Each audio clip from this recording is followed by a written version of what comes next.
Gumawa na naman nga ako ng panibagong video dahil marami na naman tayong bagong followers. Kadalasan nga sa kanila ay nagtatanong kung magkano nga ang nagasto at kung ano nga yung gamit namin sa sahig. Nagawan ko naman na ito ng video dati kaya nga lang ay natabunan na nga. Ayos lang naman dahil hindi naman tayo magsasawang sagutin yung mga katanungan nila. Maraming salamat nga pala sa mga nagpatuloy na sumuporta dito sa aming page. Hindi ko talaga akalain na makakarating tayo sa ganito karaming followers. Hindi nga naman ito kalakihang bahay pero ito nga nagbigay sa akin ng swerte dahil nga dito ay dumami yung aking followers. Marami nga sigurong mga taong negatibo pero mas marami pa rin talaga ang positibo na nangangarap at patuloy pa rin nangangarap na magkabahay. At dahil nga doon ay nalaman ko na marami pala akong na-inspired na tao. Kung saan sana naman to nakarating itong ating kwentuhan. So balik na ulit tayo sa topic kung ano nga bang gamit namin dito sa aming sahig. Ang gamit nga po namin dito sa aming sahig ay tiles nga lang yan na porcelain at 60 by 60 yung sukat. Tinawag nga din siya na super white kahit hindi naman talaga siya super white. Kasi nung nagpintura na nga ng bahay ay natabunan na nga yung kulay ng tiles. Parang naging dirty white siya pero hindi naman talaga siya yung dirty white kasi maganda rin naman siya lalo na nga pag nakailaw na. Mas puting-puti nga kasi yung kulay ng pintura na nilagay namin sa wall. Pero in fairness din naman dahil bumagay din naman siya, sobrang ganda din naman tingnan at ang kintab pa. Nagkakalaki talaga ng bahay yung kulay puti na pintura at ang linis-linis pang tingnan. May nagtatanong nga din kung madulas nga ba yung sahig dahil madulas nga siyang tingnan. Hindi naman siya madulas pero syempre pag may basa ay kailangan mo din talaga siyang punasan. May nagtatanong nga din kung sino yung architect namin at sino din yung contractor namin.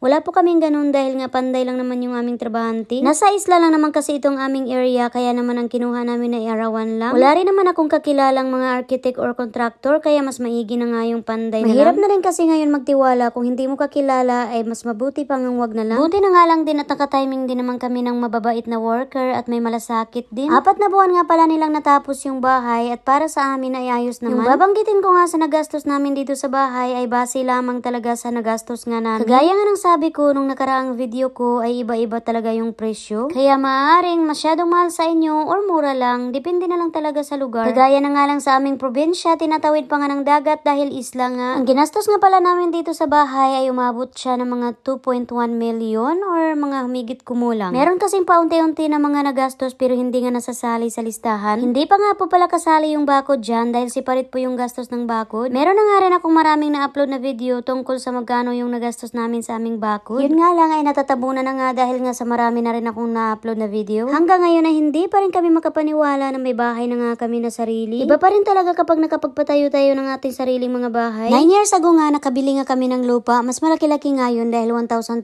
square meters. Pinabakuran ko nga din kagad yun pero naisip nga namin na wag muna magpatayo ng bahay dahil masasayang nga lang din. Mga 34 years old lang kasi si husband no, naisip nga namin na hindi pa naman kami magsistay sa Pinas. Malayo-layo pa nga ang retire. Ditong last year nga nakabili kami ng lupa na malapit-lapit sa White Beach at doon nga namin na-realize na magpabahay na dahil bakit pa ba namin paabutin ng tatanda kami kung pwede na namin i-enjoy ngayon? Ay siya, yun lang. Maraming salamat sa panonood. Paki-follow and share. Bye!